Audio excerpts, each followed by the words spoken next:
sot pakai cham na leng a hi agamin kim ti nei ta lo ding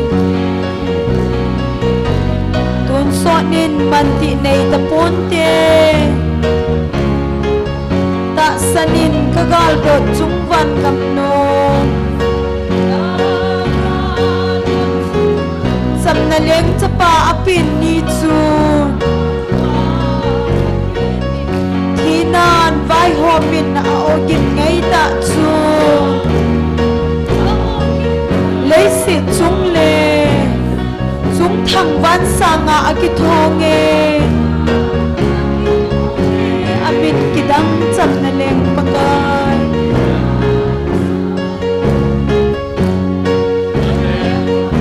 tun sot pakai cham na leng a hi agamin kim ti nei ta lo ding so nin man ti nei ta pon te tu hin Bethlehem khonom lam ma chun ta sanin haza in le mu te chung leng thei Mary pom lei le van len leng pa lim na dingen inay igaw til zo sin le mu te amin kidang cham na leng pakai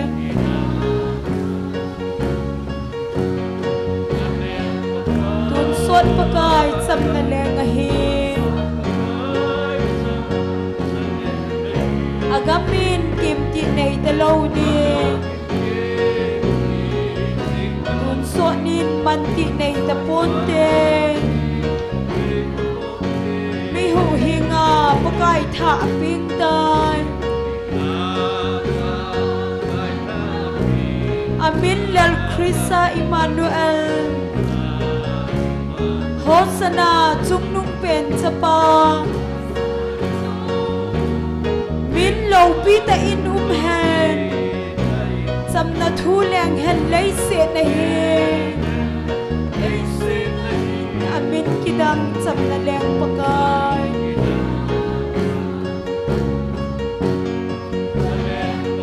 tun sot pakai cham na leng a hi agamin kim ti nei ta lo ding tun sot nin man ti nei ta pon te hu hinga pakai Krista aping tai pa le thano min leng ute thina thim no ya unte din ba lo pita arung tai hallelujah ki pa in saude amin kidang cham na leng pakai hallelujah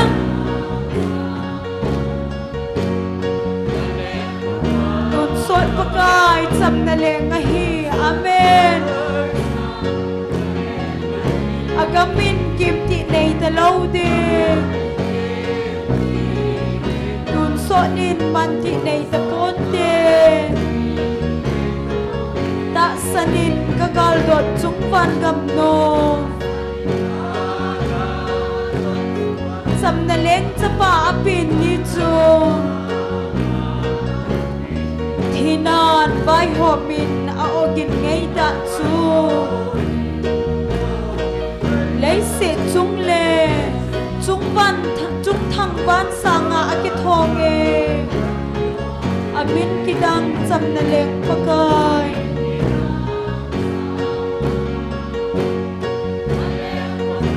tun sot pakai cham na leng a hi agamin kim ti nei ta lo de tun so nin man ti nei ta pon te tu hin Bethlehem khonom lam ma chun ta sanin haza in le mu te chun leng là lem pon lem na dinge inay go thil zo sin lem ute amen amin kidang cham na lem pakan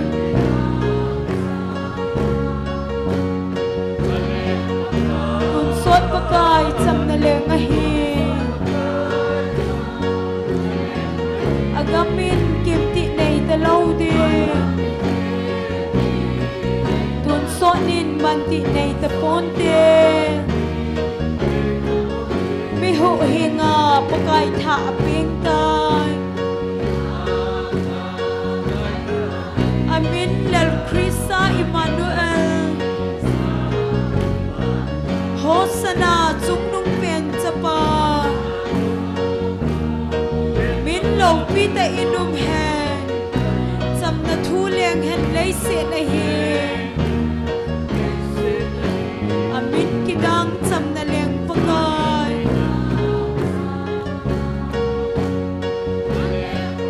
tun sot pakai sam na leng na hi agamin kim ti nei ta lâu de manti nay tapunte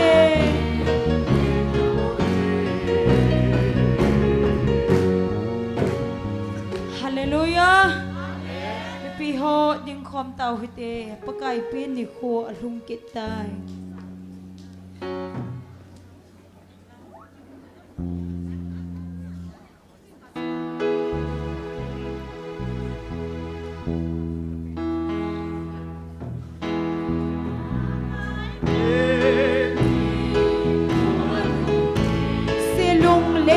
te lung akai thove amen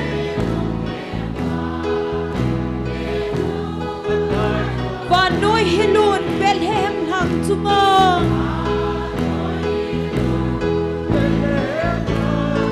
kin chan hang lengal kai sin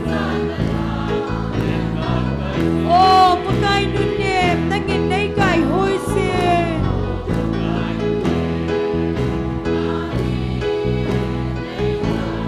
chun le zong aya sen lai nau panganakan chu kangan bel he asi aba kitai eden han kot kha sum aba kitai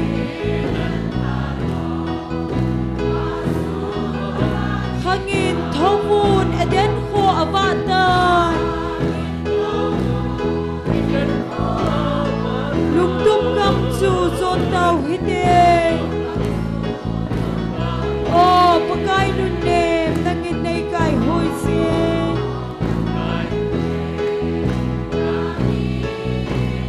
na chun le zongaya sen lai nau bang naka namun chu kangai ngai se Bethlehem lang chu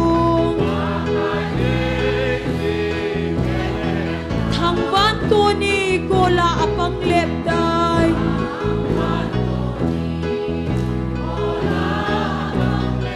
bongin sunga pakai leng vai ta chung achun no Mary na pome o pakai nu nem nangin nei kai hoi se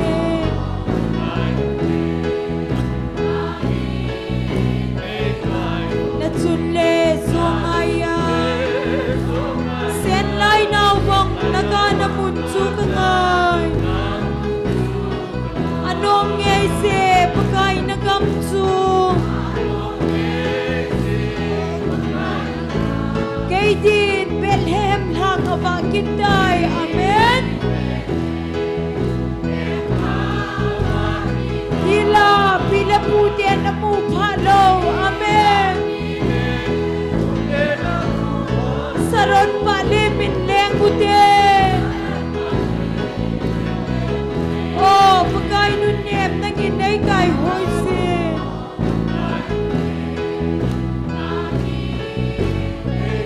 na chun le zongaya nakana munsu kangai pakai pini kual hum kita selung leng pai dia lung makai thome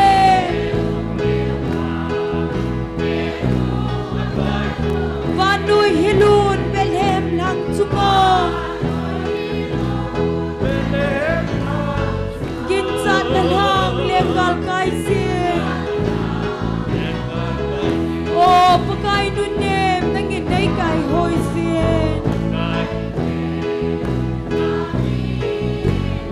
na chun le zungaya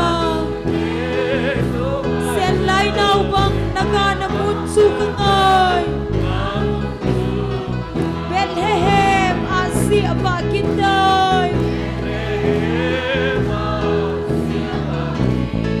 Eden han kot khat sung apa kita amen Khangi thobun eden kho apa tai amen Lung tung ngam chu suan tau hite amen Oh pakai nunem nangin dai kai hoi si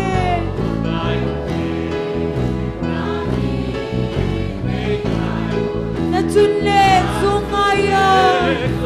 sen lai nau bang nakana munsu kangai kangai ngai se Bethlehem lam chu thang ban tu ni kula pang lep dan Bongin sunga pakai neng pai ta chu amen Atsun nu Mary na pome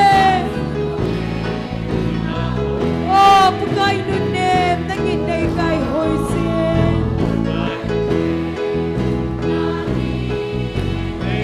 Na chun le zungaya sen lai nau bang nakana munsu kangai Anong ngay se pakai na gamsu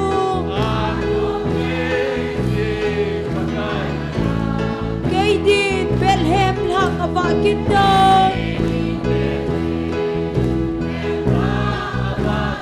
Dila pila puti na mubhalo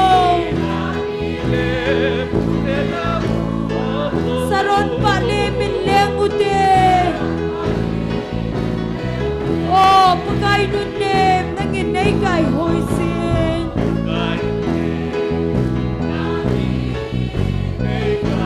Na chun le zungaya sen lai nau bang nakana munsu kangai pakai pini kual hum kita selung leng pai dia lung makai thome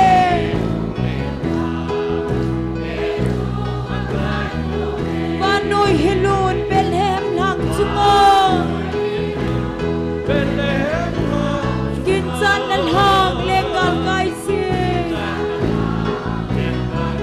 Oh pakai nunem nangin dai kai hoi sin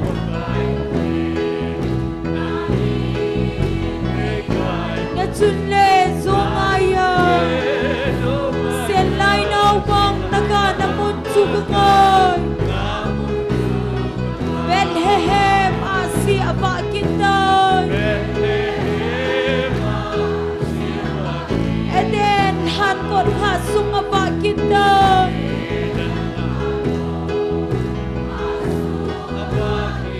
Khangi thobun eden kho batai amen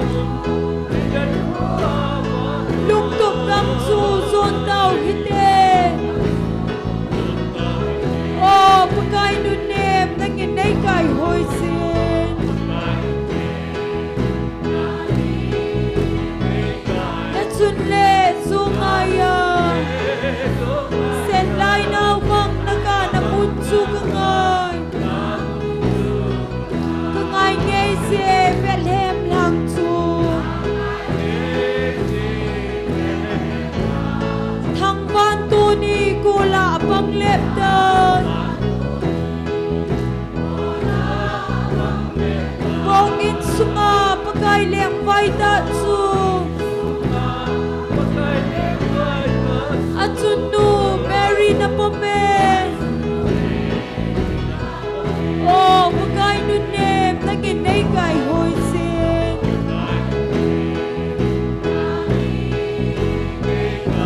na chun le songaya set lai nau bang na ka na mun su kai anom ngai se pakai na gam chu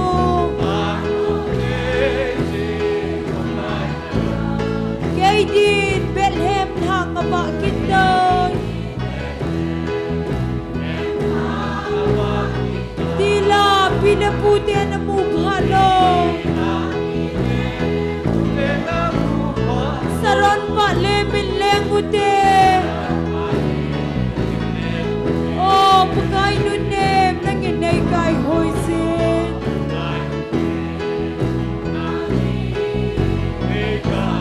natsunle zungaya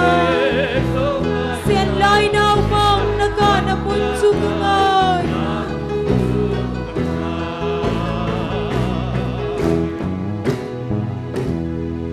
Hallelujah pakai abhay hat zau sen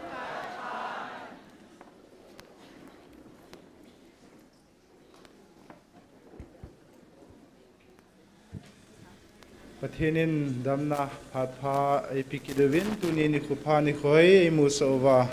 mi chuza lagau mei ti hoti ko jing thedinga ta sa lagau dam nei piu aphana mon tai lo sa jingu pathin hi jin ama sa pen pa pathin thangba nei pi vin he Bible sang mung khat sim do ing kate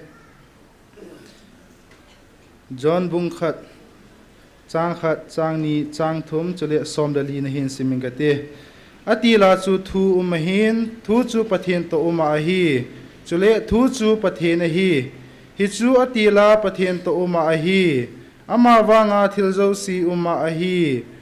zo si hi ama lova khat cha jong om poi somdalina chuin thu chu ta sa phe hong suin ila uwa ahong chengin ke hon alo pi na pa ko na chapa chang khat se lo pi chu lungsi le thuta dim set in kamutawe adu thengi simna wa pathin bon sawa dim phathe bu pi taw han tuni hikiman cha na dingo program chom cha simha na nei khin kate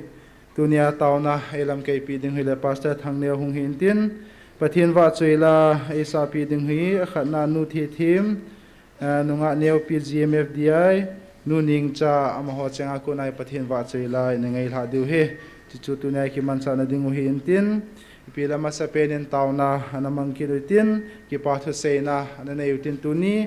nizagi le somni lagup chan pathinin hagau mai ti hoti ko zomjing theyai koi zalvin pathin ko ma ki pathu seina ne yutin sikile jing ni khuting jong le pathinin ama ten hagau wa ehung vilkit ding ta jivin pathin ko ma ki pathu seina anane yutin abana malam wa program in evin Christmas program in evin cho jong hi jing hi hun ki mai ta na ai hwa dinga i chun cho zo siong hi pathin ei mapui wa lol heng ta kitu ke cha i chei theina ding ovin pathin ko ma ei program ho zo siu han do na jong pi do na jong na nei ki duitin chiti lo wa chun ei ho ta bang banga hi date 5 ni ting le hin Christmas mangding van nom jang more langa van nom jang tin ma man diu he ma ho in jong na tauna wa ne hin gel do ven lol hing ta ka man theina diu tin ma ho jong tauna na community hi cheng si ding chen tauna na ne yutin taw chei ne hi ke man hin ei tang ke te tu ni bon chawin ana taw hi te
Kakipo uve pa na sanay ngay lut na ilung si nang manay chan jalvan na ang sunga kipathu kasay na hohin jing ni kuting na nang manay hung building jalvan na ang sunga hepa kipathu kasay now elag malama nang manay pui hui di ngai chawa iza kai nang makut tingan handu na kathun na kataw na di ho jausiu lung sinay san pi binti hada tisan mantam tal hadona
nu ning cham lo ham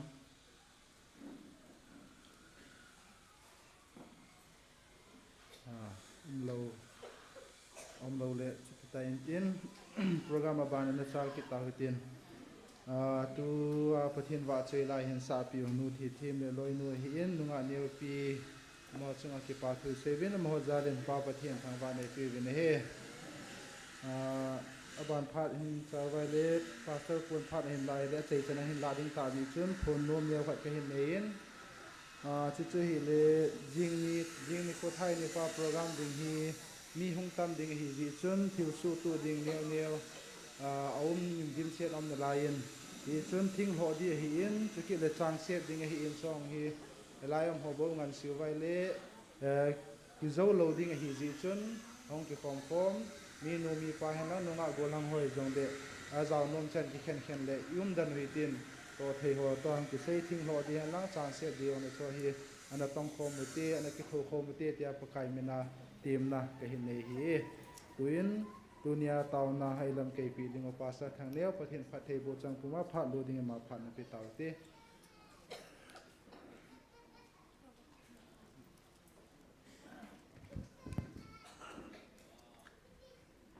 Hallelujah. Amen. Hallelujah. Ningkum December 5, Thursday. Baro soon. Baro sedin pathin hagaw bilna. Anomen. Thursday baro sedahin. Upapumang neavin pathin kamsang o sumi pihat heidingan pungdo sonin. Tukum 2025 Zing Thursday mama ikidin pungkat set le pathin hagavin in Nampiu ai vil kit diu hitan hallelujah ipiti lampang dola pakain zan hi gabril thupu to abai le chamna thu ki pa na thung te ding a hen hallelujah it's not sesa pathin hagau te phone ai na bil masat sungwa pathin kam sang ho jong zo le na sim da hitin igi pat masangwa thumakai ta bangin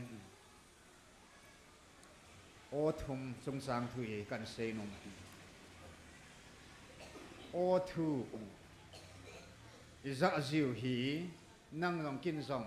o thum iza diu hen it's o thum chu akhat na satan akun o ho he satan ho o he in satan akun thum gi sei ho satan o ho chu hi ji ani na achun mi him ten am ho lunggel ngai to sei ho o he kinin mi himin a lunggel a phun do ho mi him o su kinin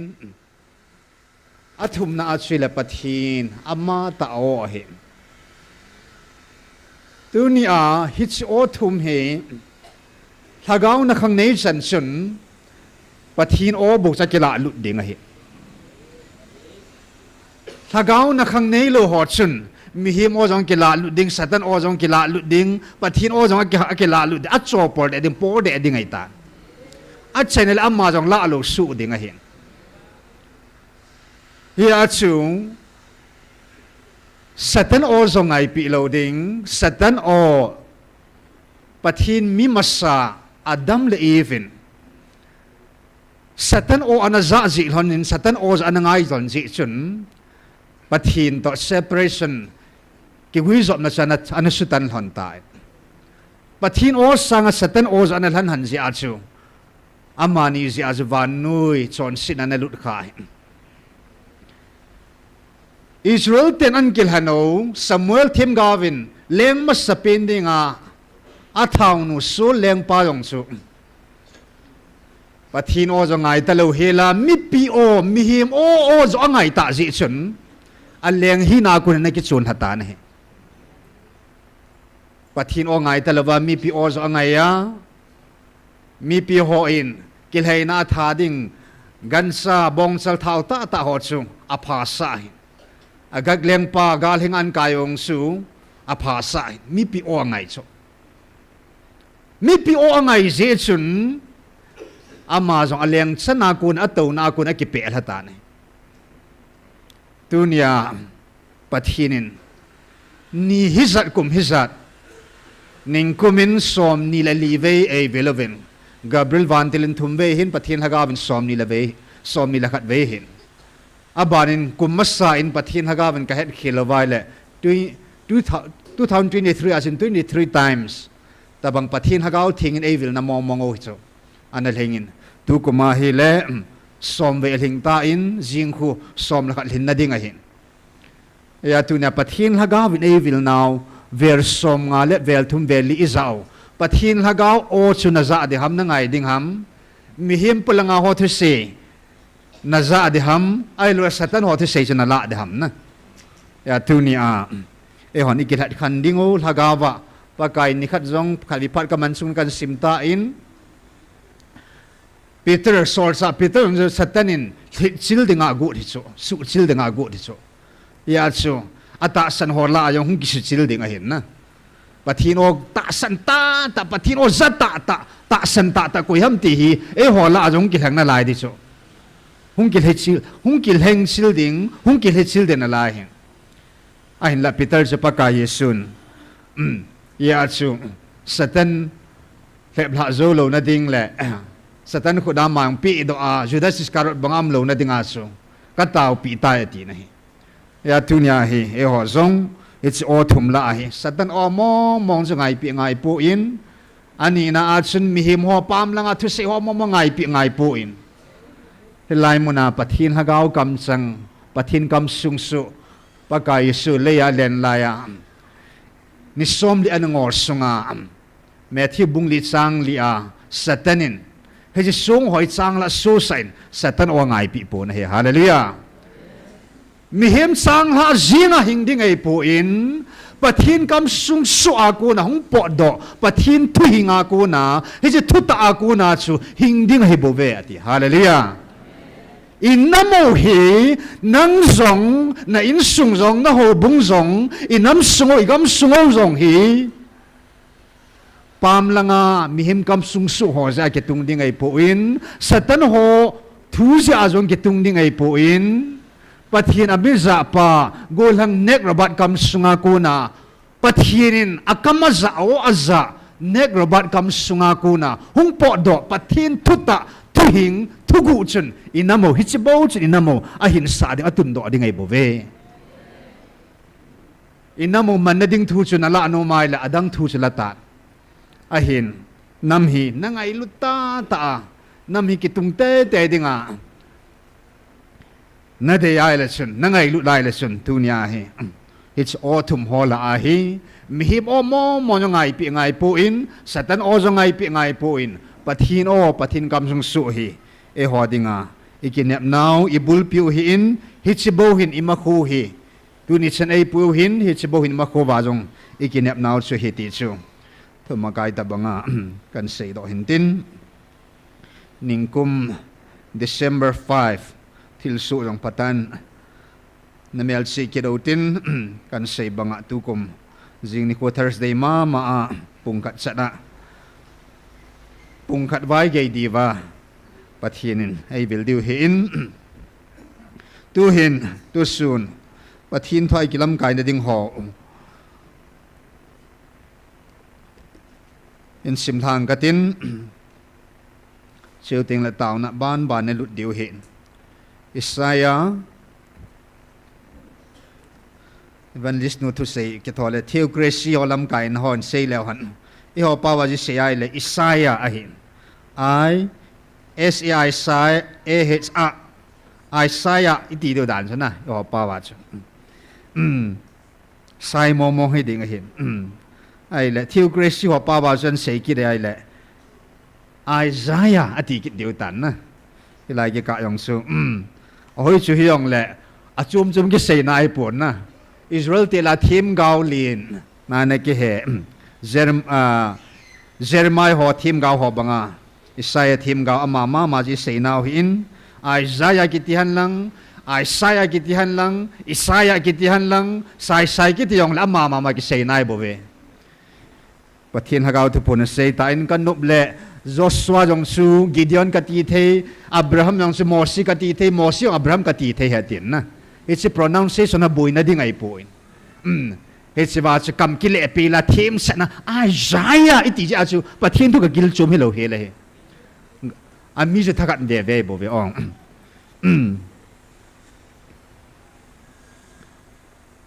in simlang kate Isaiah bung som lilagu sang ko apat sang som lakhat chan sim nge Isaiah bung som lilagu sang gira pana sang som lakhat chan Hitsi gel do vin lang ngai tu vin na lung thimin gel kho vin nang ho thil di lo bol ho gul lui laya thil mas ho chu gel do ti mu vin azi chu ke ma hi pathin ka hin adang ompoi ke ma hi pathin ka hin adang ompoi ke ma tabang thil sem ki pat na pat a ki chai na ge ya phung do a gul lui laya pat thil a hung lo lai ho ge ya phung do a ke ma thumop chu ding jing ding chile ke man kalungai tu abon sa kamul su ding a hi tia seya ni solama ku na wat sa hing ne khat ko wa gamlata aku na kathumop sa mihim ku do pa chu ke man ka sei sa hitan ka guilun sa te ding a hi ka ngai tu a hitan hi chu ka bol do te ding a hi hallelujah in sol sa hon le ka that lama chun zo sei thailo titus bung khat chang khat na chun zo sei thailo pathin atin zo sei thailo pathin chile numbers lama jivat kinai long sen seikin pathin summi he mai pui aman a sei sa thu a khel le le ding ai pui atikit zo sei thailo pathinin pakai sun le an len laya bangat sun ta be aka sei pi na hi ve ti zin truly ta be aka sei het zo sei thailo pan ta be an ti kit na lai sana ata momong ta cho ya dunia pathin kam sung su ho bo hi choi ata hin mi him pathin le mi him te dinga chu pathin zo jong chu pathin a zo na jong su mi him ata be thu ta be pan sanga jong su ta zoi na lai ti kit so pathin le mi him akita dan te dinga chu mi him ki zo thai dan ni khat le zo momong izat na sayam na akita pin pan ni khat hai zo momong izat momong sei do zo ba akita pin pan a hin khwa zo izat momong za bol do hitam na zo thing yan lang a zo ta tai lang hi pi rong le a hin pathin zo na jong su mi him kita sangang kita zoi na lai tin lai ipije nam pathin zo momong a se khapoi ti na hin zo se thailo pathin zo momong to jong khom thailo abu to momong jong khom thailo e che pathin hin elai sim na wa sun gului laya thil mas ho jong agel do singin thil sem ki pada pat agi chai ge leilawan asima pana agi chai chan ge ding thil hung ding ho zo se jong phung do a gului laya pana thil hung lo lai ho ge ya hung ding ho ai wanga hung lo ding ho ge ya phung do a chu hitabang thu ho mop ji a thu mop na nei ji a chu jong le alungai to zo se yong subul he chu he chi hing jing ha chunung pathin ama bo he in e ama in ka sei sa chu a hitan ka sei chu ka guilun sa te ding a hi ka ngai toi ta in he je ke ma in ka bol do te ding a hi ti chu pathin kam sung su zo sei thailo pathinin a hi na a kam sang a thu ho zo a hi lo dan le na tong lova ki le lova muchi gu azu nei le gu azu zo ma ma to len tai ki ti kya khalon le sin a chap tan lein a hi blu ta in yewa chun muchi the ho chu ong ke do te ji ni hi che banga chu pathin kam sung su pathin thu hi na tong lova ki le lova ngai lo gui thung te a thon ki ti momong chu om pui ti hi dunia e thu a ko na hi thu makaya in sei do hin tin hi to ki tu chun tu hin pakai thu mop ting la ti chu koi ho su thu mop ziam enge pa pha nin pakai koi madang amang pu in thim gao ho Abraham jong thim gao khat hi in David jong thim gao khat hi na lai jin thim gao khang in sun leng ho jong thim gao din munin alhat cha ho jong thim gao din munin ana jang ji in thim gao pha din pakain amo sa na thumop jin ana sei jin a sei zo si gui thon sa jin sa pa pha lain ta sain ama ta mi him sapa pathin sapa David sapa kama chun pakain thu zo se kudung thudung zo lo se jong a sei kidin tuil hagao pha dei tan hagao pha da chu hagao thingin koi cha man sa koi cha za jiam tiong si heaven ban bana chu invat diu hin tin tu hin amas sapin ninga hin Deuteronomy bung som la git chang som la git apana som la ku athupi lai ta chile kala do nom su som ni la ni chu hin tu sum thupi ta do nom ho hin YouTube bol na bol nom mobile lesson fulfillment agui hun na fulfill na agui hun na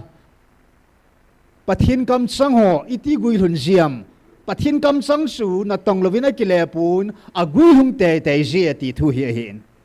e chena bangloi ho hin YouTube lo hin lai thu sei zo si hi amo dei de ya I sei na lai ta hoi lam kha ka chu si wa na ama dei lai ta khu topic an ki koi jiu cho yang kha di lo na kha de hin na hoi lam kha a sei di na lai kha bo la do a hi ji chu thu ma ka ya ko ya a heading a ko ya an su do jiu hin tu su ni thu pi hin na koi no mobile le fulfillment pathin thu chu agui hun na ho chi sei zo diu he agitip na thon lo pathin hin agui hun na pathin thu gui hun na ho chu I sei diu hin ki chi tan na beven lang hi wa ko na he ita sano iki bul phu na dingo iki phu da na dingo wa hi cho hi chi thu hi tu nya hi kan hlan a hi in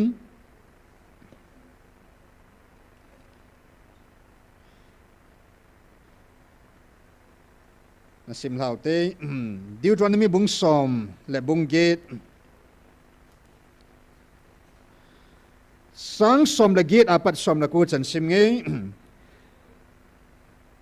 Deuteronomy 18 verse 18 kin ama hodinga hi asu petel la ma a ku na nang tabang them gau khoi ka tun do pi dinga hi ve chu tieng le ke man them gau pa kam sunga chu ka thu sei zo si ka khum pi a ka thu mop ding chu tieng le aman hi chi thu zo se hi ama ka thu pi bang banga ama ho a sei pi son ding a hi koi koi hi zong le ke ma mina them gau pa thu sei ho ngai lo chu ke ma mo mong hin ka hin do chi jing ding a hi thêm gạo tạ tạ pa chu a hem ata iti het khan diu ham som ni la ni na achun pathina thumok momong le hello chu som ni la li na achun hitabong het do na dinga chu thêm gạo khatin pakai min pana thu aseya a thu sei chu a thu sei chu a hung gui lun lo tieng le hitabong thu ki sei chu pakai in a sei kha lo hi thêm gạo pan acham sama agel tu thua ase hi bovin hitabang thêm gạo sanangin nagin lo hil ding a hi amen ai thu to ki sai chun isima sa do thu zong bona het tu sa ti to kilona chu khat bo simning kan up lo ja chu kan la khom le le hi in zon bung som le bung li chang som mi la ko ong chen sim ngei John bung som le bung li chang somi le ku a hung gui hun tieng le natta san theina dingova tua a gui hun masanga na zaova ka sei masa de ma hi a gui hun tieng le pathin ta san kiti hi pathin asei sa thu chu pathin kam sung su chu na sim do a na za a na ji do kiu hilova agui hun ting le na ta san ki ti hi chu ta san di ta he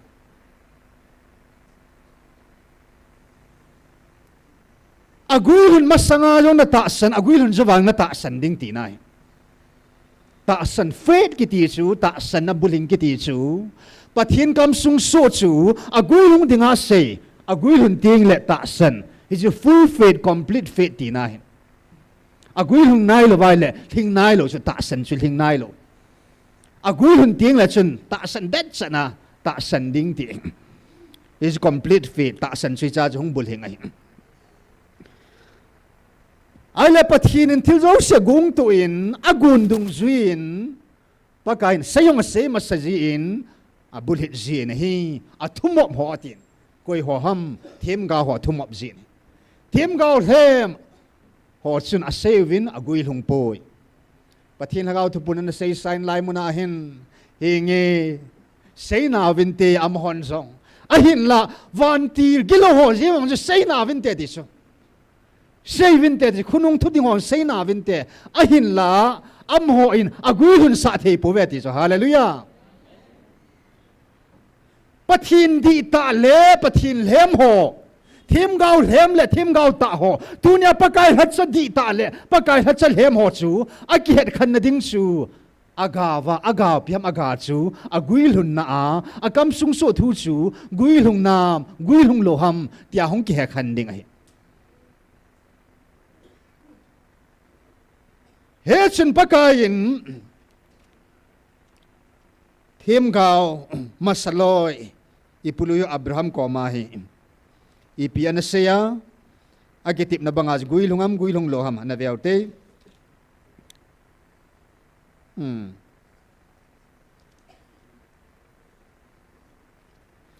Genesis bung som la bung sagi sang somilakat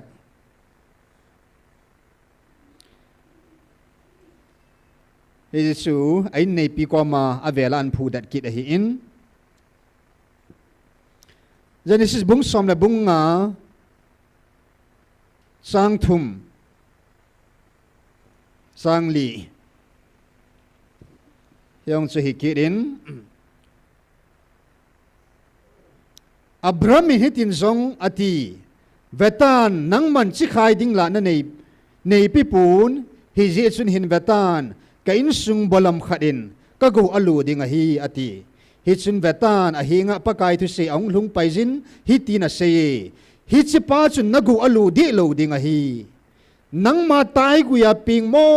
mong khadin na go alu ding a hi bo ve atin hallelujah abanin 1721 na achun ay nepi sera koma say tain ahin la keima kitip na bang su sera in khuwei tu lai pada na hin pi ding Isaac chuto bo ka phu do ding a hi hallelujah khuwei tu lai pha le hin kum som ko la ko kum sa hong len nunga chu te nung boi nunga chu pathinin mi hiam ni nga hi theilo ki te ta ki voi ta iti cha ka hindi ham ati nu nga chen kai nei pinong cha hindi nga le tu chen ge a hi I bola cha nei lo ham anei ding ai ta pathinin I puluyo Abraham le ai nei pi sera ko ma agitip na hi amma ni azal ho na nui za chi hon so Abraham jong hi alung thimai nui za hi nui he cho thim nui he cho Sera de yang su patta nui hin lai cho na akim bela ho za thei ding ang nui hin lai cho ki te ta ki voi ta nu me hi na azong ithine kang nunga hi tia hi nui za lo ni so ahin la pathin hi mi him ten a hi thei po ati nunga zong a pathin hi na sulang ji pathin ya hallelujah mi vai cho ko ma pathinin a ho sa na sulang nomen mi noi nu ho ko ma pathinin chung nu nga hi na chu pathina sulang nomen pakai mi mo ho ko ma chun mi ching chi na dim set pathina hi na chu sulang nomen anadam lo ho chunga chun pathinin elbai na kong chat mo mi cho ho chunga chun min ha sa the pathin ka hi ti chu sulang ji nei e ho gel khelam pe na tong ji pathin ne hen pathinin tunia ipuluyo Abraham ko ma gitip na banga chu Abraham ko ma asaya asay bang Ismailin zong sila at sadang dang hon zong kununga ahin at sadang dang ho zong hilovin pakain athulun agitip no dung zia khuve tu lai phar hile Hingin na te nai na vui nai hi zong le bulam mi hon bulam cha ho in zao cha ho in na go lu ponte na tai wi mo monga nang ma chi mo mo nang ma bo mo monga ko na hi ko ve tu lai phar hi le sera in sa ka hin ding hi chi Isaac chen na go alo ding a hi ti na hi hallelujah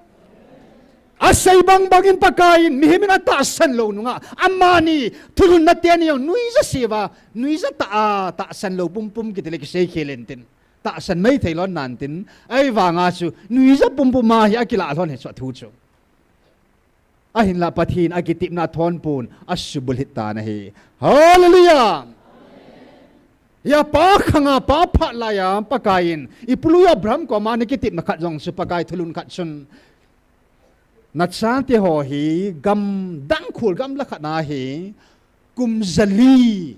khang li sunga hi mi su aga pang di hati mi no ya he chiu ti le ke man go ho ta ka hin pui do ding hetin agitip na banga pakain khang lil hin na ipuluyo mo si khanga chun Israel te chu pakain an pui do ta nei hallelujah akitip na khat sang a thon po ni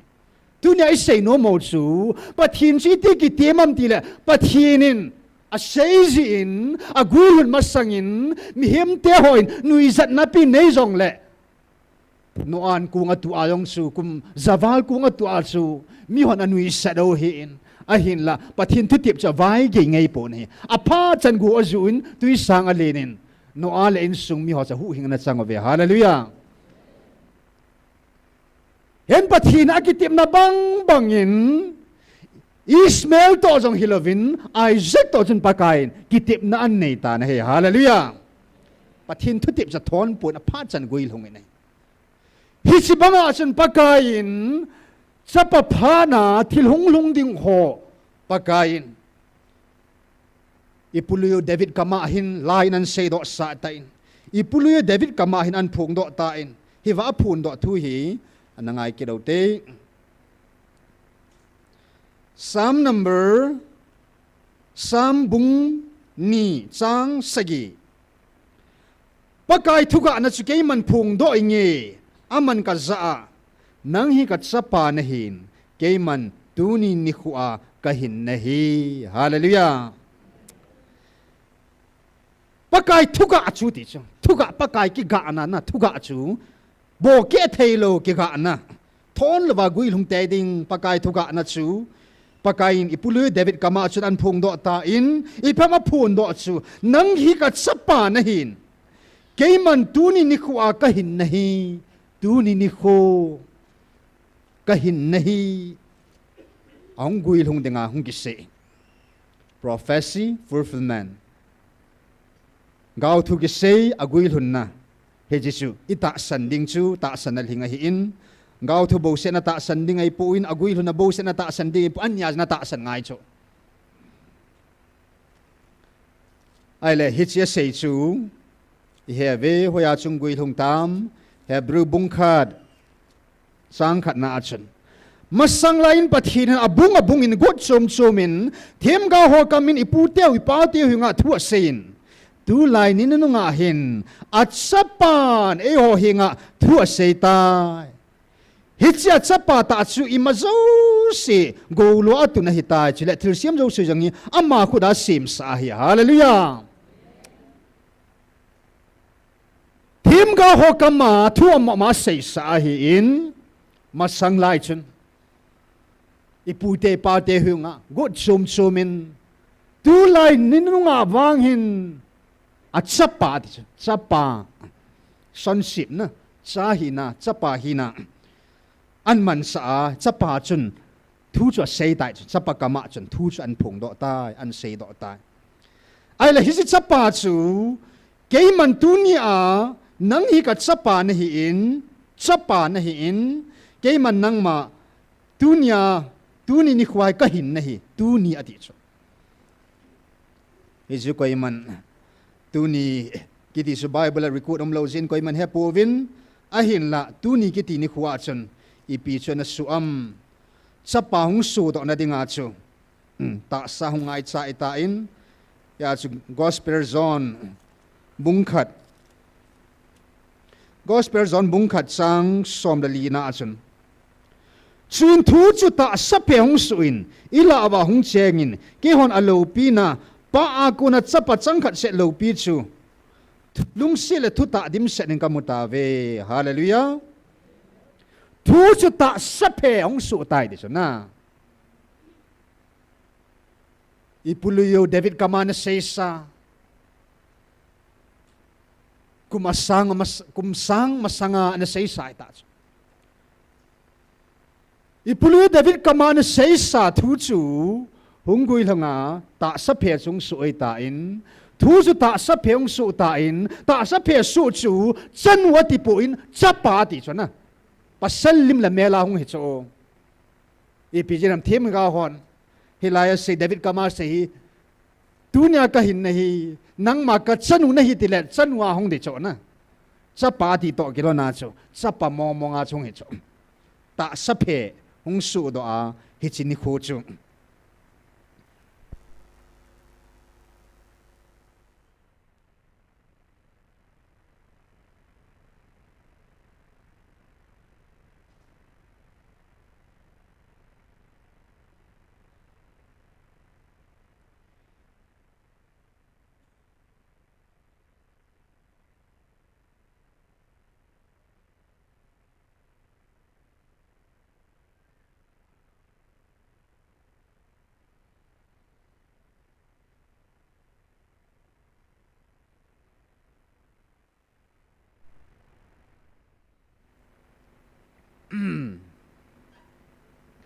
ahi le chapang su do na dinga chun pathin kuma sang masanga ipului David kamana seido sa thu chu apha nikhul hin korin chun pakain avantil Gabriel solin vantil dang amang chapoin Gabriel vantil amang sain Joseph le merem komasan ka solta in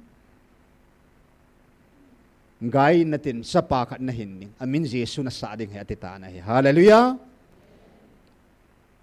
atibang bang chun khowei tu lai phala Sarah in Isaac a hindia ti bangin chun akum kida chun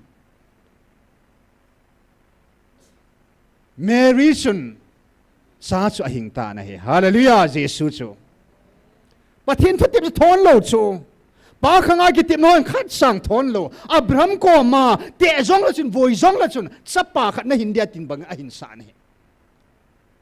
nunga nu yang chu nunga thing se la hi in kin kitimat pi be hela thagau thinga ko na gai de ti bangin agai zin chapa hin ta nei amin Jesu hallelujah athu tip cha thon pu nei agui long te te nei ai la dunia ka hin nahi tu ni kho ati chu he chi ni kho chu Gabriel vantil no henante Miriam la Joseph dong che henante ani kho chu ahin Bible achun record ki mu lo je chun kum sang ni zen hi thuki selin koi man an hepo nahi December 25 mi him ni ki sim thu wa ape ni kho chu December 25 hin te tia thu pon nung pe na ki hat be o nang ho chi na nang ho zil na na ki hat be o na ki sim thu o ti bo e ho ni ki sim thu ni kho e bo ben na ai le hi chi ni kho sim thu zo pa chu pa kain tu chunga annam hlan mo mong hiu phot chit na in thagawa atsa mo mong hiu phot chit na in koi madang ko ma pathin hi chi thuku chu tu ni kho ki ti chu ipin ni kho ham koi man ha po in an ni kho se pa kain e hoi phun do pi ta ve hallelujah hallelujah hilai ta chu namdang te sanga thagawa ilo pi naw le pathin nam hlan hi naw phot chit na pa kain ai sei pi u hin hila hin pa kain ning kum December 5 2024 sun baro a pathin hagaw thu pun kam sang ho kinno diwa kan simla ding hin hoi ta nangai ven lang nang ho wang mi ham pha na hi ve a jesu nang ho dinga ki gung ni khulo pi pen su nang hon namu a hita hallelujah a jesu wa noi le sida ka hung dinga keiman Gabriel vantil thu het sa dinga ka hin sol na tu ni hi nang ho chunga zong hlunga hita a hin nang hon hi chi hin het thim thei po ve tu ni kho hi keiman nang ho ta sa ka hung vil naw ni kho chu hi tu ni mi chi ming them ho pui khom dinga ka vantil ka sol na ni kho zong chu hi keima ta sa ka hung ding ni kho in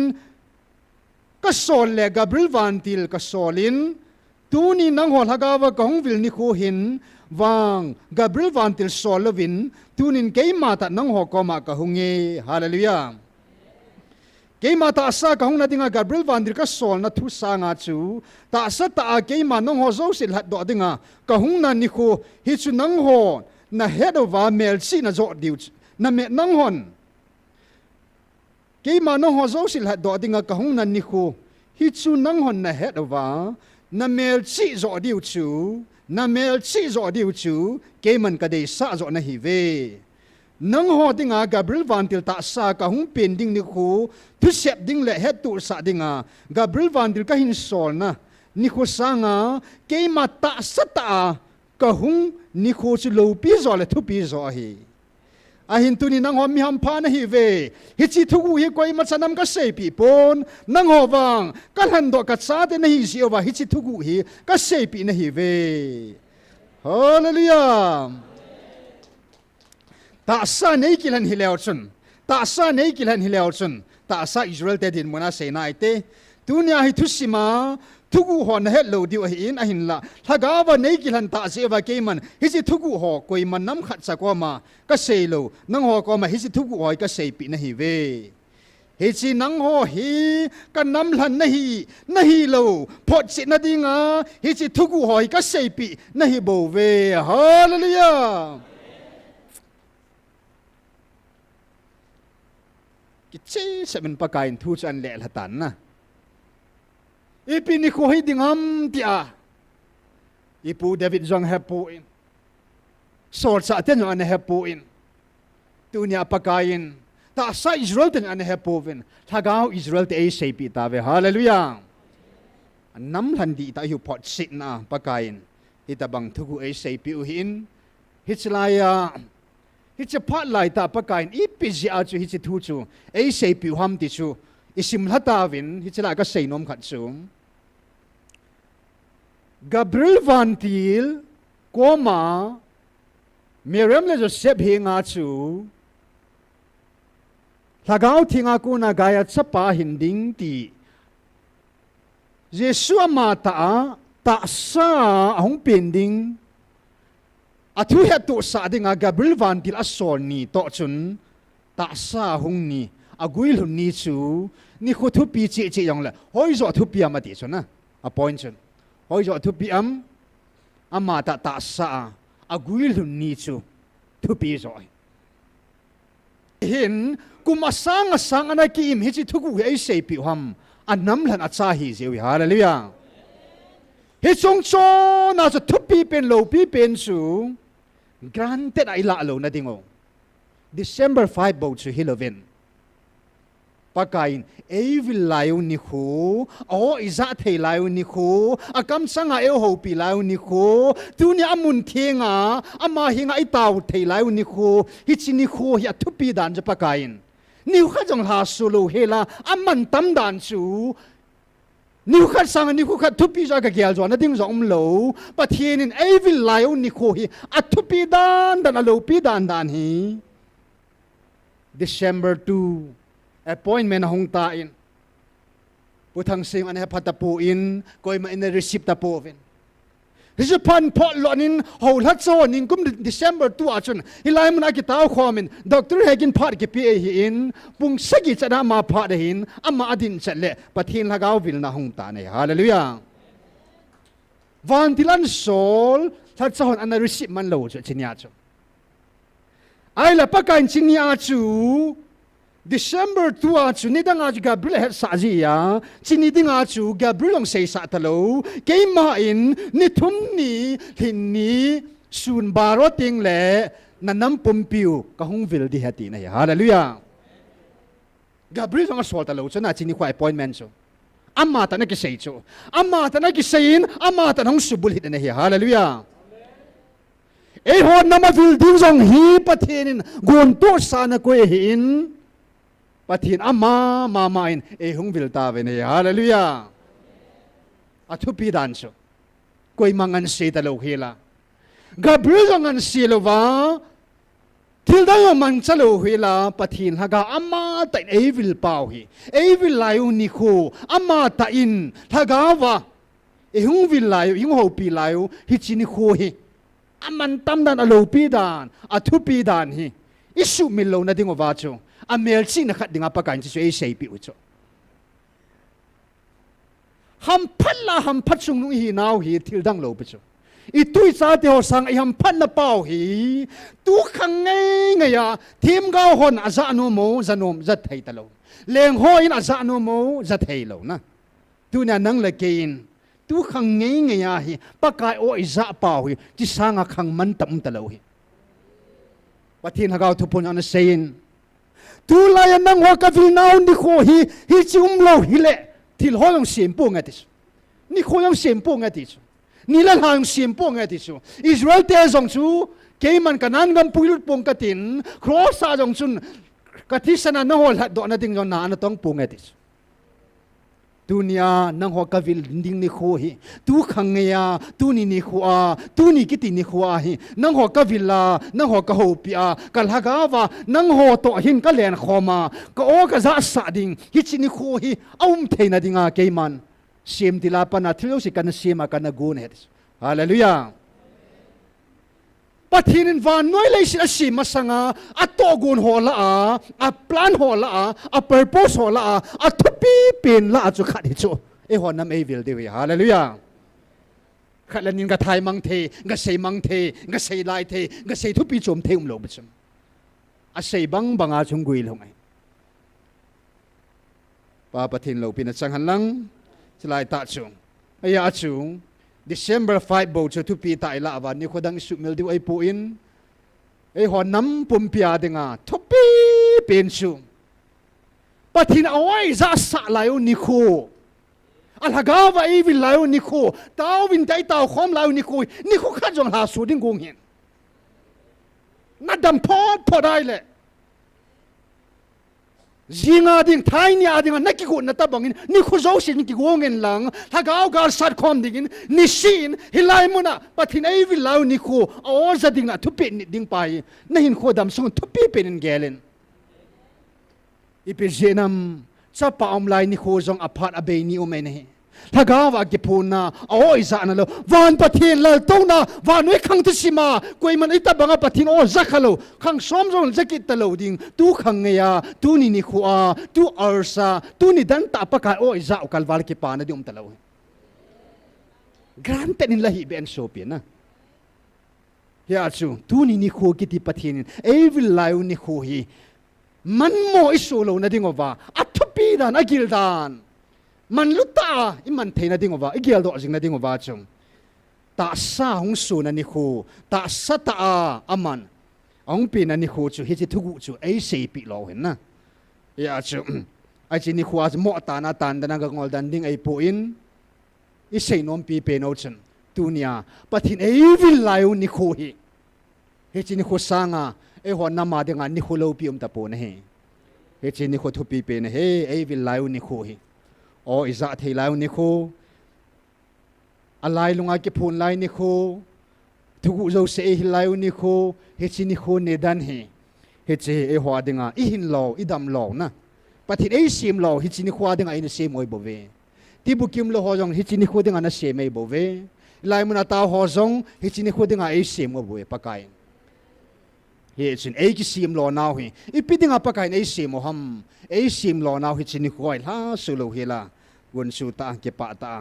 panila jing diu he ti hi dunia sei do no mo hin tin tu hin taw na mas sapin dingin pathin an alhagawa e vilava o iza sawa kam sanga e hopi wa van thugu zu se Israel te tora ape banga pakain e hwa dingin pathin ke man ka hena thu ta thu hing e pita ve hallelujah yesun ke pa thu na seutin sei banga jing ni khwa tuni chan gya pakain thil pha sim zo la e bol pi hozin ke pa thu na seutin ade din pakain zong ama ta na sei sai ta in kamiza pa hi ama ta banga ke phu na ding koi ma ampon heti na hallelujah sapa kama pakain sapa pha na thu na sei bangin thagau thing pha din pathin koi ma kama jang po in thagau thu phun ding in nek robert kambo pathina za hi koi ma kama jang po ne adang jang po nge ti e ha the mo ten na adang an za kha yong le sim thu satan ho man sai ta bo ve na he pathin hoi ta ki guna ki phun na ding mo ma ki za hi in hi jesin ka mi za pa hin na ho na ta no ngai cha jing tin na ya tu nang gil ta ma ding ai ta nai nei pi dingo pathina ngan sina banga ata salunggel aming lunggel athi chan le anem chana hi ka lopi na ama ko na namu be be di wati so ya cha ma jong thi ta be be ata salunggel ho athi sa aming lunggel lo sa ki su nem jing thea na ama ko na pathin lopi na imu be be na ding oven pathin hinga ki pa tu sei na to jing ni khwa tum be ami za pa gol hang nek rabat icha pa ina pa ding taw na ana neutin pastor say 1,000 na nei pi hono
Nalachapu, Evangelist Tanglen say ahe, Nalachanu ahe, oh, pakai pati, Nang mamanta, oh, Natang Neho, Bibi ho, Kabon, Sawit pakai Galung Timur, Red Disaba Payupa, pakai Nang Malamba, Kapag pakai,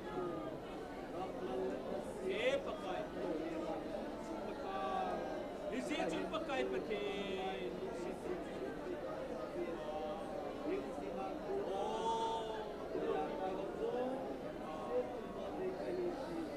Abiyajong pakai, pulang minabad ang sat pakai, amim hinateho pakai, tasosin kainingin. Navan sinam ningin po. Nasa mo tuna pakai lukat na ito in koma tao koma pakai ama nagtishi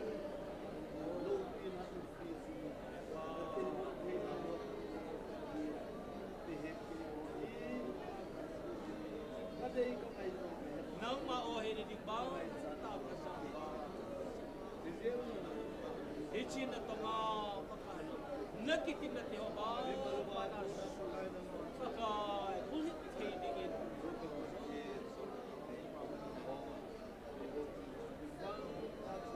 Pakipabe pakai.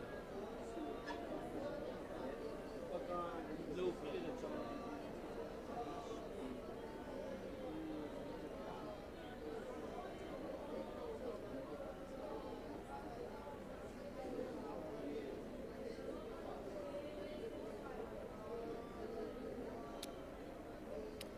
Lung setim kapatin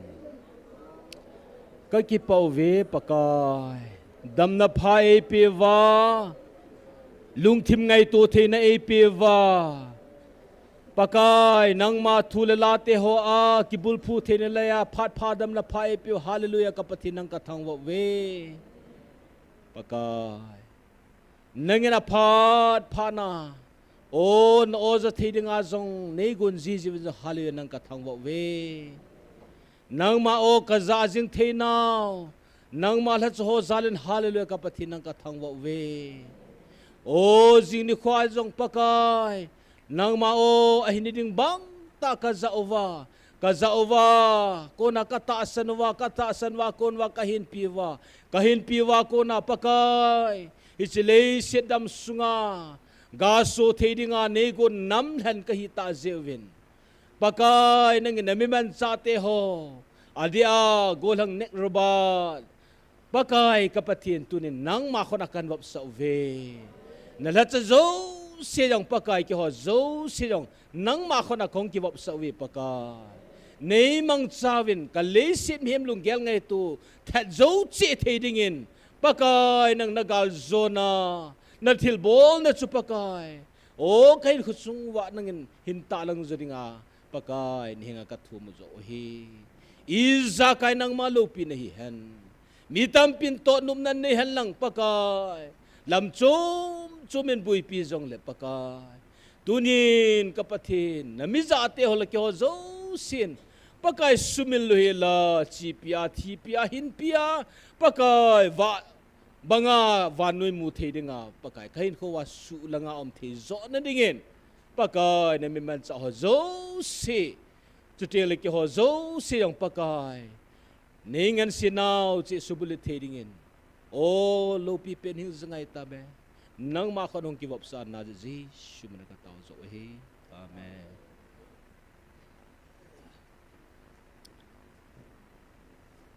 Yesu Kevin tu sunggal he pathinen ka ko na he ati hin he sichu ipidinga ko na ham ti le pathi e wa ko na ange thil thumbo hi in isang thil thum pathin thu pi ho pakain Israel te dan thu som an pi banga chu e ho na ma hinga jong pathin thil thumbo e pi u hin thil thumbo e nge au hi in isang thil thum ho pathin sa ata san ka hinawa athupi hoi su bulit zo na dingwa o ita sanova nampi in athupi hoi su bulit zona dingwa ina taw diu hin khat na achun pakain ke ma khat ka hi in subang na ho jong khat hi vin ki khan hi vin sa le lang sim la mar su le humin phung la chang in ho la bi in nang ke ti in ki khan hi vin ne ke ma na pau khat ka hi bang na ho jong khat hi vin na ho pau na taw na pau tu ni chan ge ya koi hinga taw ne wam ke ka hi bo ve ke khat ka hi ati hin na chibangas na ho jong khat hi vin ti hin nam pum pin i ho jong hi lai mun taw tin ataw khom hai ki lung khat thei lawai la chun pathin thu pi pal ke pin hi kit do che ho jong ei ho akon a nam pum pi ki lung khat na chi pu do diu hen na lengam ji char sa diu hin i pi jenam ei ko pau i ho pa o i za sa pau pathin khat ei banga chung ei ho jong khat hi diu hi in he chun nam sunga nam lam kai ho zo se pum khat hi theina dinga pathin khat hi na chun agop khom theina ding ovin tawotin ani na achun pathin ei vilo naw pi pen sunil to ni adung la seilong an kan ponte ei vilo naw le tua thil dang dang iki boy bangovin hin inam sungbal hagaw mang hi boy pi lehon youtube han jong hagaw mang boy pi bilang taw phachum za di chung hầu hết cho hòn rong, hi lai mun na dia, na chỉ na pan sa sangin, na hầu bung sangal hagaw man ding gong tang. Thu cha bei po i boi pi bang ovin, hi lai mun na thuta, hagaw mang hi boi pi leo han, nam sung cha mai la diu ta cho. Thu dang po bei ki su no na, kan nam po ina phachum ning khat sangom po, a phachum pending pathinin. Ata san hon zongai jun, ata san lo hon zongai jun. Pathin ei ko lo na pi pe no chu inam sunga ki dal ham lo hela il hagawo hu hingam su ke ni ngai ko voi bo ve gam ti mu diu pa long so thupi nai hi sanga thupi zo pathin a gel chu gam ti bil hun mawa hin na le khabua mang tha ta lo ding i mino ki jilu dim pathin atu hi jing thai na ni kho December 5 ni ko sangang thupi zo December 25 sangang thupi zo ni ko lau pi pen hin na le khabua namin kamin aki zilu ding ni ko cha patenin ni ko lau pi a ko e bowe na pen tha ki sina na ne pathin na bela na ta sana ama anga na ki sia lung na he ya hin na le khaba namin ki zilu ni ko chu nang dinga na ki sim lo ni ko lau pi pen he pathin hagaw thu pun an sei sai tan na kaya dengan Nikolau pe pensu na pulu Abrahamin gam tiba lo main kan Nikolau pi amuin hinale khabamin ka zilun masada hallelujah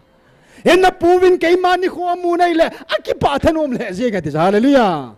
so sa ten thilabo lagaw bo no do vin thagaw ho po na tila po je chen athaw anumin pakahinga thagaw ho kano le na thuina nungina apo jal jal be ti cho akipa ta ve nei le Jesuin thagaw ho na thuwanun zin ki pa lovin hinna le khabwa van muna hinna le khaba na mino akizi zo zin ki pa zoven hallelujah ya tunya hilai muna ta san na ki chen di ta hinna le khaba kamne ki zil mong tai ti ho kalas ki pa na ti talo he na he se chen hi chini kho jil ni kho lo pi pen hin imutavin amu thei nai lo ho amin ki zilu nai lo ho hagaw mang thai ho ga hu do vin ti pathin tupi pen he tu chunga dinga he chi bon sa bal cha isi moi ta in inam sung bal hagaw mang ho taw piutin hagaw mang hu do zo theina ding oven na inam sung ba krista sipe ata san pathin a chunga hagaw koi ho zo sin hang san ta hagaw mang ima do zo theina ding ovin jong ki thopina pathin hagaw ki thopina thu mautin athum na achun pathin ke thing ka hi gam su thing ovin ka gam hi gam tep gam hi ding hin gam thing hi ding a hi ti hi ya chu gam isu thing zo na ding ovin ho sa ho ding le isu thing zo na ding ovin ai ho khumi ho ding in zong taw ki do tin e chang thil thum pathin tu sung ange pi pen hi chang chei bo ve anung ama hap jang hap be ngai lo lang la mang ngai lo pathin a sei chu pathin kam sung su bol ding ai sei pi bol le hon in mo hi ba banga pa jeng ding ai tan na a pathinin a bol ding ong ki bol chai ta satan ho in a to ding o ki to chai ta to ai hon ni to ding o ki ba thi chung ya chu pathin ei ngan siu athupi in diu nei ta san ka thupi nin nei ngai lu ka thupi nin ti hi pakai kam sung su hin e chen pathin thupi thil thum ho hi I to do wa I mur suwa nampi ni su bulit theina ding ovin ana taw ki dautin upamang nevin taw zo na nei pi ki do no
Hallelujah, hallelujah. Kakipa vi pakai ningin.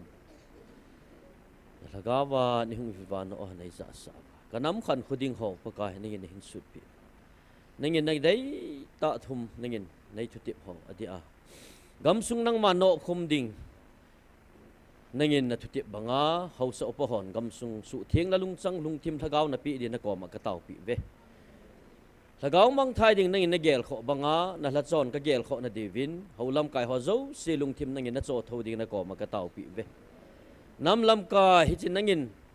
na cha na phun do hichin nam kung tol ho nam lam kai ho zo si jong pakai ngai lu na nam lam kai nam hi alam kai the na divin pakai nangin na ki thu pi a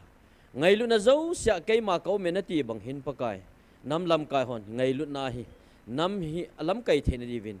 Lagawa na sundim ding na ko makataw pi ve hichana na phat na te ho kanamu nei ngai lu nu ke pa thu sei zo lo hin sei khoma ha chung nung kapakai na je shumina na ko makataw kho mo hi amen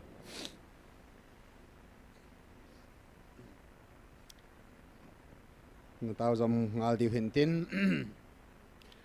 Lagaw Israel te lagaw thu lo pi dan he ta sa Israel te David chu Ho in sadinga agigut wanga pakai na phalpi po na he hallelujah ei hwa wang pakai Nehemia banga asisa jong katun do sa ding na he ti ne hallelujah pathin role ni thuma pe tha chu laga vai pha da song zolal di chum lo ei tai ta san wang zo zolal na in laga wang zolal di te lo hin abana pakai ipu mo si bo se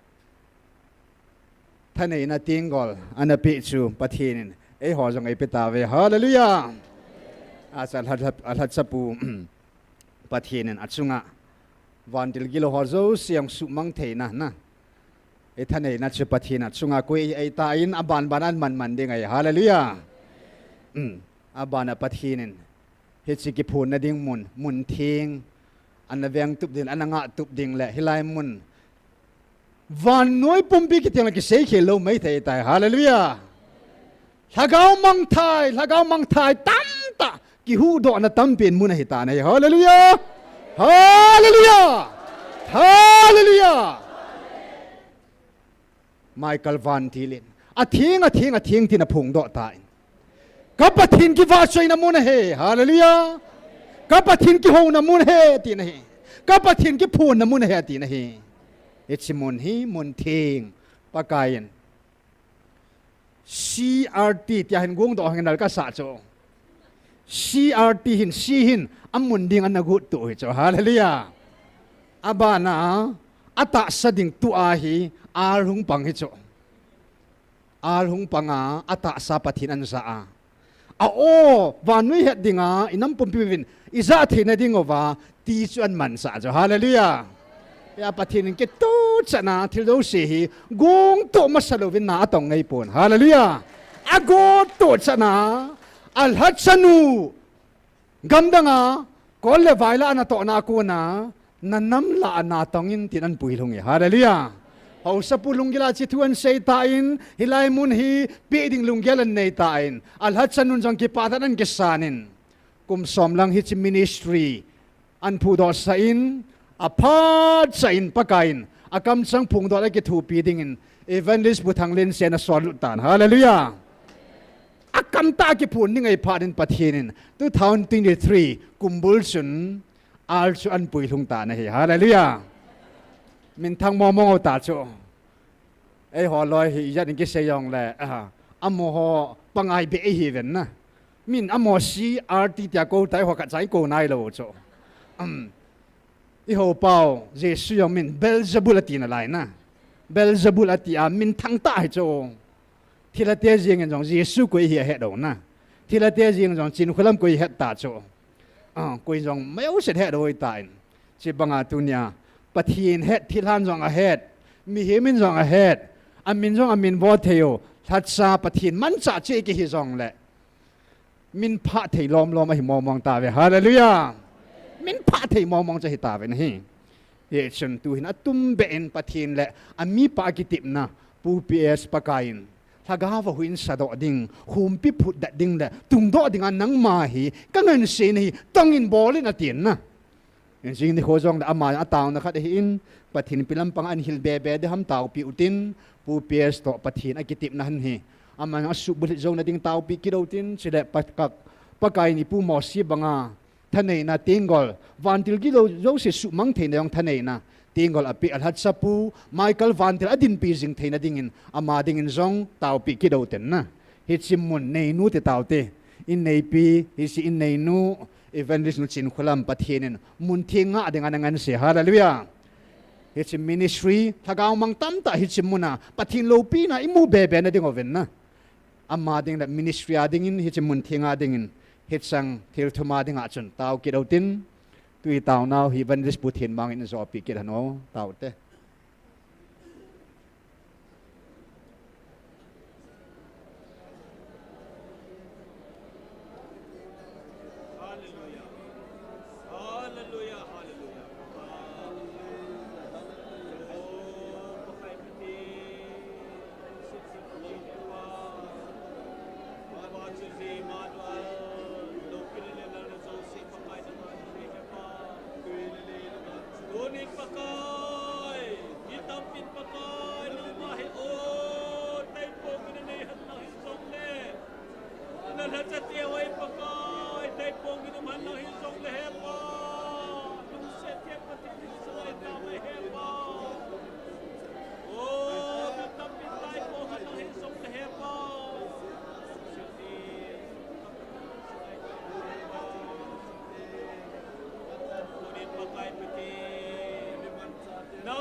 Hiji kulpi pakai sepakit ingin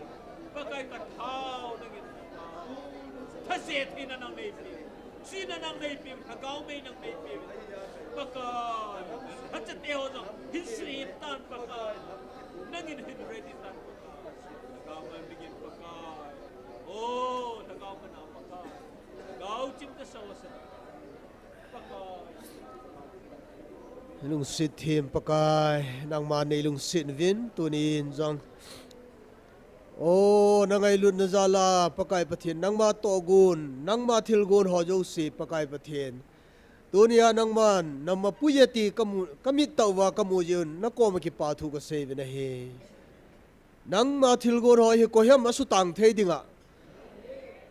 pakai nang ma gun lo hile tu hin pakai pathian mel man jong asu boi dinga he he jong le su boi ya lo nang ma thil bol thei na kamu ta yun na min thiang ka thang wa ve ka tao nào lung se ta phat thei bo ding in nazar jesu min ka tao na hi amen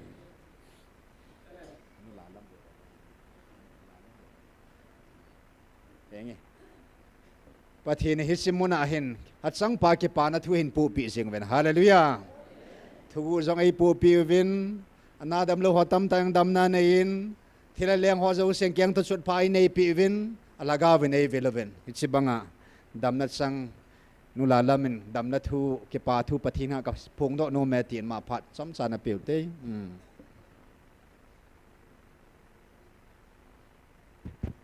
Pat so nom be sen kam kalivin ka ngayin ken nom be se jingin pat ki tol dan hi ken ka na het him pun hi yong le ol khil se khilam jong le pathin minin ki ngai da mung tin e chun ka gel dan hin gam ko chana hong ki wa thu chen khat be se lo te ko nom pun na he a chu ke ma yong chilai muna pathin ang sung le no ho ang sunga damna kanei ja achuna damna ine yela pathin le mi pi anga sei do ti chu kanup ja achu ka hong ka thu kan sei ku na hi in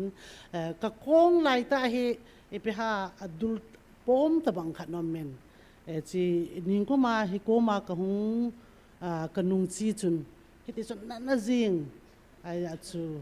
evangelist nu tau na yong ei man pi in boy tao na phata san nei man pi ne ti ka ti le ei man pi chu kadam pi le jingin na he chun pathin ka thang wa ma jingin he zalaya anna ka ti lai su lo hi tai na hallelujah pathin thang e amen praise the lord ka ke pa ma jingin ji chun mi him ki ti hin dam na thu pathin ni hung vil naw hi gilin gilbe sen na hi ja hi mi he chin lo tam ta ma hi in hi za hin ki suboi po ta ka ti he ke wang na pamai ka sa wal na he achun a sei tho an sei tan te pathin ni ng vil naw hi lo pi be se je ngai le se chunga hi so khalo thela hi ja chu koi man het thelo het ti wa a het hi mi ho wang I wang phawina pathin thang wa amma ma jingin online hin nisimin kyong kapangin kanau pa mangneu ho Dr. Hagin Dr. Different say boy I love evangelist ni amani to say hina sata kyong pastor ho to say ho zo say yong hoitan ka ngai jing jingin ka ngai chu kimo ngai Halloween taw na ta tho a phata cha ki ngai hi in hi chi ta tu chun pathin in het chin hi ap hi buvina ke man wang mi ko ma ka sei chu ipi dinga hi chukuna ta sanuhan ta min na setting le ipi ka seyam pathin chu hitabang le sit chunga taw namang le sit chunga ni jagit wal mangjong ke he khalo na jong le pathin hi hitia hung ki phung de koi man ata san lo ai lo hung khalo am kha lo za chong ji hi min na het chi thelo hi e ti chu ke wang ka sei ji hin het chi dinga na go na hi le dem hi na dem dinga le na lungsunga pathin in thu sei lo ni het chi thelo de hi na he achu heading mong na kite taw na pum a chu ประเทศนี้เฮ็ดจิตสันติระนี่เฮ็ดจิตเตะเด็กกติไอ้จนเกี่ยมาตาจงเห็นไปแต่อินก็เฮ็ดจีนมาจริงก็เก็บปะมาจริงประเทศนั้นเวลินกระทังไว้นะสองเลยทุพพุนนี่ติงเลยกระทะนุ่มวาลจีล้านนั้นสาติงเลยก็น่าจะเกี่ยวหาอาง่ายหินล้านนั้นปฏิงยองเลยนับปันสังจีเบสเซวินหาสันกษัตริย์เทงจิจะสังวาลจูเฮ้จะไล่จูหินกี่ปันดับพอดีจูก็เตะกันเกี่ยมาจุดที่จนก็เกี่ยวใจว่านั่นนู่นสักก็จุยเท่าจนตุจึงอาก็หงนั่นดิ่งไงฮอนก็จะปานเอวเป็นปานเลยก็100 ปาตัวก็เสียประเทศน่าเต่าในมันเดียวนิสกิดวัลเต่านักมังหิตานฮิโกไมซีติงเลยประเทศออนไลน์ในปังนาเวประเทศทะเกาทุพนเห็นละตุจึงยิ่งจีติงเลยหินอัตบะน่ะแต่ออนไลน์ที่เราว่าอมุนมองไงประเทศกี่ผลนะโอ้ขัดเวเบเก็บสาวขัดละตีน่ะน่าสตาเต่านักกันแบบนู้นกี่หอนสองน่ะโอ้จานักกษัตริย์จูสิ่งที่เห็นเราก็กี่ป่าวาลจริงน่ะประเทศกระทังว่ามองไงอยากจะเก็บปานะเละประเทศมันกี่ผลนะกระตูขะทำผ้าเลยวางผักก็สะมองไงตีจูจอมแนวขัดกันเซนตินล้าขัดจอมหินสังกติงปะไก่ซีนลัมปีอาจูโหโจเสียตาสันโจเสียงอีจีเดียวเห็นนะคริสตาไตโลลัมดังโลนะเกยมาลาฮิจีนะยังเลวังจนโหอีขัดลังฮิบุดไว้ตั้มวัลเบสในเลนะบุษีเกเวนันฮิจงเลคำผ้าวางผ้าก็สาวาลจะจูอีดินโดไอเลล่าขัดเบเวทาโลดิ้งเอาจะเกี่ยวกันโน้มปนน่ะทิบโลที่ตัวไม่นี่กี่ไปเลยล่ะจะสาวมวยปุยแต่น่ะจนมันจะจูก็กี่ป่าวาลจะจูจิงจงเลยน่ะก็เวลตินจะนั่นแบบโอ้ปะไก่โลปีเบสเอกเดน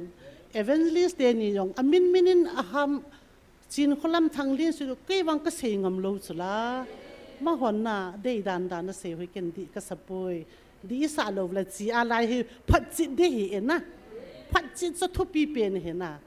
จนอเดมหอยองกิยองกิมาปนตินอิเสสังอาจีอาพัดจิตให้ทุบปีเป็นก็เสียจน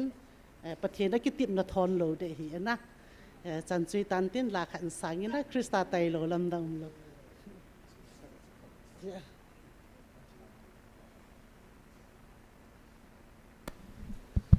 ฮัลโห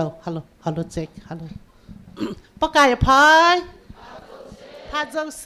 นฮาเลลูยา thank you praise the Lord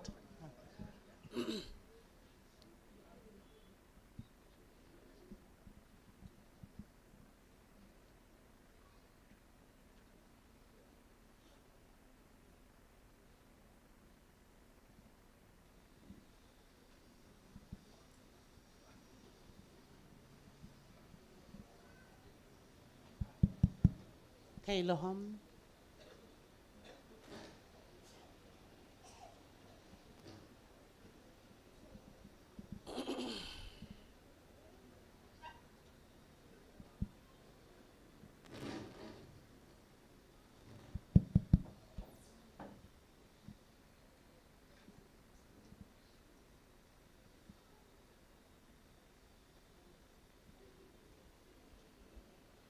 ก็ให้บ้านละงากระลอยก็งอลหอเอ็น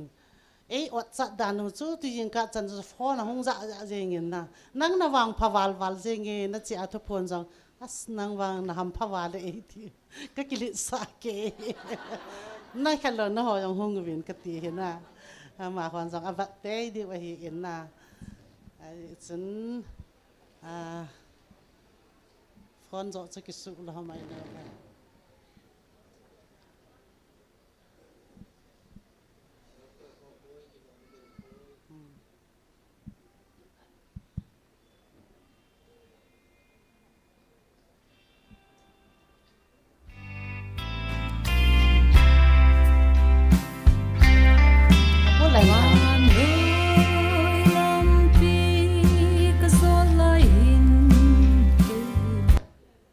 หาท่านละสินะ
พัฒนาไงวะเลยก็คิดป่ามองเงี้ยประเทศผัดไทยโบเปียตาพันนะเกี่ยผัดไทยตาปากายจานันบอนินนาดิงเอาเตอีกอมาชีมีขัดเบะมีนีเบะตอนนี้ก็ตุโตเต็นมิสิงเอาเต็นตาวโซน่ะในกตินตุนยาดิงาโปรแกรมเอาใช้นังวิดีเฮตาวเต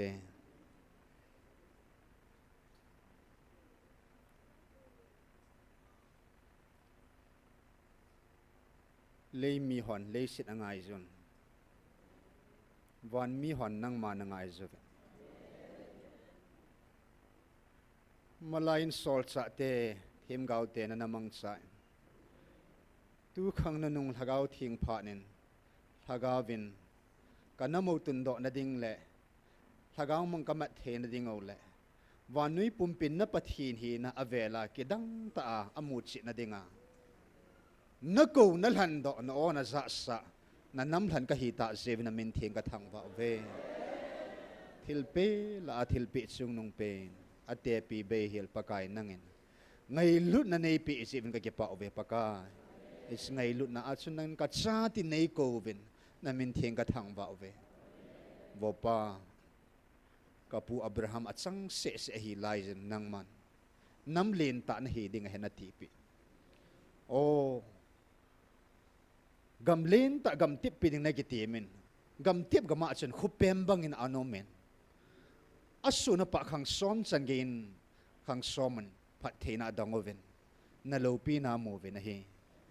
tunia zong ke hot chung apakai gal na nei di hana ti in kum sang ni la som ni la thomen gal hum ta ba ta in o abanin pathe nang man ka vantil ho ka sol pi ve gal mun na ti in gal mun na vantil nei mu sa ben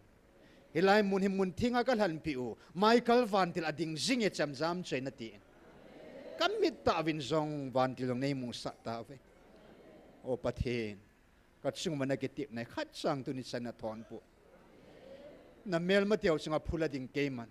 gupi hui pi gel pi ka sol thena tin na solin goi long lo khat sang am po o pathin vantil thing zo sikam han sa den ati koi man nam ding in pathirat tumin vantil na pi po ke ho nam ding in paka na vantil thing zo sin nei pi ithi ke pam heta ka sepe ho sanga tam zo vantil nei pi ithi ke pam heta o paka agitip na thon lo pathin nang ma tunit san gaya kam chang kha dong ke pen lo wa thon lo hel evil jingo engai lu jingo nang ma ka nei sim ga ke pa be kam kho wa na ke tip na ho zo siam ka nga jing na lai ve paka aguil hon ding khang som sunga paka lei phatina ka don ding ho salin na min thing ka thang ba hi sanga thu pi zo van tun son muna namun thinga lalu ka sanova o na hacha te ni to pathin na hung sunga ka kilhon lut ding jong nei mu masat pi ta je na min thing ka thang wa na phon do sa hin na le khabu azong na mino ka zilut tai na ti na hi o pakai ithi ke pam heta tunia a kam kho wa hung lung ding tam ta la Israel tem gam ka pi ai le iti nang ho sang gam tip pi lo ding ane ge la hom na ti o pakai na gam tip gam hung lun ding ka jong ka nga la lo ve pathen nang ma ke tip na thon lo hi achung chuna paka nang ma in o nanamo hi chimun thenga hi satan zo silengam ka su be de na tikit na lain na su be di yong ka nga jing na lai zo ve bo paka ka ma khova o pathin nam nui nung pen te nangin van nui he na ka tun ding na hi nam le ta heng ka tun pi tai na ti nagam sung pumpi wa thani pen pa sanga song alle thuma hat zo song ka tung tai na tin na sei bangin ata ben na tungin ai nan hol do di na tikit na lai si nei o pakai ke ho dinga nei khat sa be om ta pu ne I mat samo mong na it pu ne na van til jong na it pu in le sit leng la ho jong na it pu ne gam jong na it pu ke ho dingin tunia o nang na nei sun ngai lut na koi ma jong an se lo ven van til ho yang sol lo ven thagau thing nang man nei vi lo ve pakai thagau thing in avil nam mi te pa phat lai sang jong thu pi zo cha pa phat lai jong his a thu pi zo ni tu aga chan thilao hi a lo pi mo mong in o pakai tu le tun sonin na nam hlan te sunga lo pi na za bol na thangwa na choya na a hinga dil su a bo khup na hi tu le khang son khang som san ge ya kanam sungwa beilowin o pathin nang man thatsa kita ta thatsa pha pha nei pe beven lang hallelujah amen vanoi lo su ding le vanoi salwa ding in pathin นัดซาเตถ้าเอาทิ้งทิลบอลเตท่านัทท่าในเปวินตัวนี้ส่วนของเต่าคอมเนากิมันสะเนากันจอดิวฮิตาอินนั่งในจอปีเซวินามินเทียงกระทังบ่าวเวจิงนี่คุณเละโอปะกายปุงซ้อมละขัดเละฮิไลมนานั่งมากันว่าใจความคิดว่าปุงขัดเละนั่งมาอง่ายคิดดิ่งกะฮิอิจพัดโฮมากำลาให้ยังลังนายลำเฮียงละเอางกัลสนเราเสียนั่งอินนับวันติดขัดเสียต่อฮิไลมุนในหอนปีสาวินลังฮิไลมุนาหุงกัลสนตะพอดเละเกลกอดหินกัลหาตะพอดเละโอ้น้ำมุนเทียงาโอปะกายปุลามาปามลังานาโอจัดงายาหุงดิ่งหุงกัลสนดิ่งยองเละกุยฮิตาจงเละปะเทียนจริงนี่คุณเละหินกัดซุงเชบะกันน้ำปีวัดจำนาลุนโดเทนดิ่งจำนัดหากเอาในพิสุแกวินก็ลุงก็ลงในหอนพิสุแกดิ่งวินป้าปะทินมิงไอลุนนะหากเอาทิ้งกิทูปีนั่นแหละปะกายจีสุคริสต์ลุงสินัดจุนตัวนี้ฮิไลมุนาตาวหอออนไลน์นาตาวหอแหละอันน้ำเดือดหันเตจุงะตัวละต้นส่วนินก็ลุซุงเจ็บะก็ซุงเจ็บะเจียงจิงินจิงินเอลหอนปีจิงเจียงตาวหันอาเมนฮาเลลูยา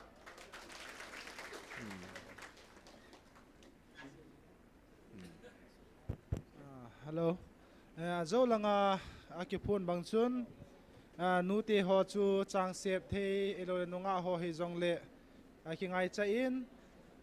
อมเทอโนมวยเตียนจุกเละอุปานาวทางเฮียนลังโกลังหอฮิจงเละอันจังดบลุดดิ้งเอโลเลทิ้งหัวดิ้งตีหอมจีจุนธนมจันอินอมดานุวา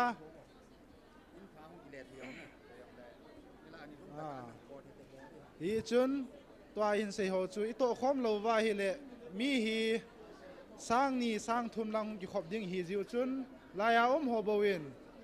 อิโตวาฮิเลกิตองเจ้าโลดิ้งกันสิวาเลอโตเจ้าโลดิวฮีจิจุนมีนูมีปาติโฮจางเสพดิ้งเฮียนลังทิ้งหัวดิ้งเฮียนลังเอโลเลบุหุนดิ้งซิมดิ้งสูตูดิ้งฮีทิลตัมตามนลาฮีจิจุนอมเท